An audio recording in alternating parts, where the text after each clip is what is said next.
Hello students, class first बच्चों आए आपकी हिंदी की क्लास स्टार्ट करते हैं। हिंदी में आज हम लेसन 13 स्टार्ट करेंगे। इसका रिवीजन चल रहा है और ये एक स्टोरी है। स्टोरी में क्या है मैं आपको एक बार समरी बता देती हूँ। इस स्टोरी में पुराने समय की एक बात थी। एक गांव में एक व्यापारी रहता था, तो उसका नाम क्या था? रतन चंद। वो क्या काम करता था? वह गाँव में जा जाकर टोपियाँ बेचने का काम करता था, है ना।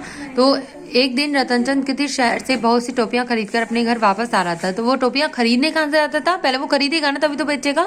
तो वो शहर से टोपियां खरीद कर लाता था और गांव गांव में जाकर अपनी टोपियां बेचता था। एक दिन वो जब शहर से वापस आ रहा था तो उसके घर के रास्ते में क्या पड़ा?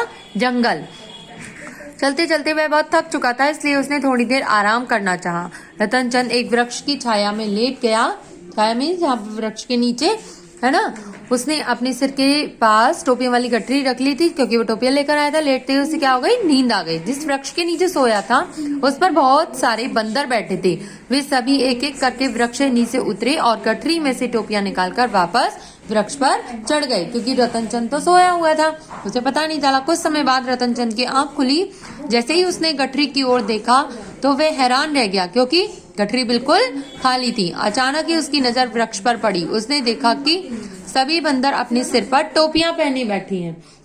रतन चंद उसने अपनी टोपियां वापस लेने का बहुत प्रयत्न किया। वो मतलब मांगने लगा, लेकिन असफल रहा। लेकिन उसे सफलता नहीं मिली, क्योंकि टोपियां नहीं मिल रही थी। अंत में उसने एक उपाय सूझा। उसने अपनी सिर वाली टोपी उतारकर नीचे फेंक दी। बंदरों ने उसकी नकल करते हुए अपनी अपनी टोपियां नीचे फेंक दी, है ना। तो इससे क्या हुआ? रतन चंद ने टोपियां उठाई और अपने घर की ओर चल पड़ा। तो इस कहानी से हमें क्या शिक्षा मिलती है कि मुसीबत के समय हमें सूझबूझ से काम लेना चाहिए। सूझबूझ मींस बुद्धि से, कोई एक तरकीब से, है ना। अगर वो तरकीब नहीं सोचता तो क्या बंदरों से उसकी टोपियां वापस मिलती? नहीं। तो उसने जैसा करा, बंदरों ने भी वैसा ही करा और इससे उसकी टोपियां भी वापस मिल गई। ठीक है। अब इसके बाद देखो बुक में जो एक्सरसाइज कंप्लीट की हुई है, ये जिन बच्चों के काम कंप्लीट नहीं है वो इस काम को कंप्लीट करेंगे, जिनका काम कंप्लीट है उसको रिवाइज करते रहेंगे। ठीक है। यहाँ पर देखो ये खाली स्थान है। ये यहाँ पर प्रश्न उत्तर 1 वर्ड में यहाँ पर आंसर देना है आपको। फिर यहाँ पर ये सही गलत वाली है। ठीक है।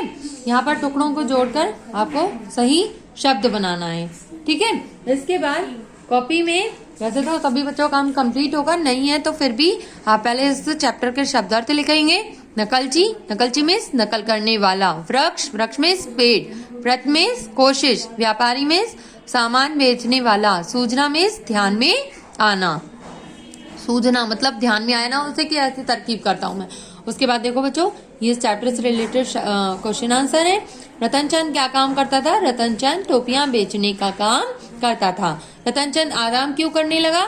रतन चंद बहुत थक गया था, इसलिए उसने आराम करना चाहा।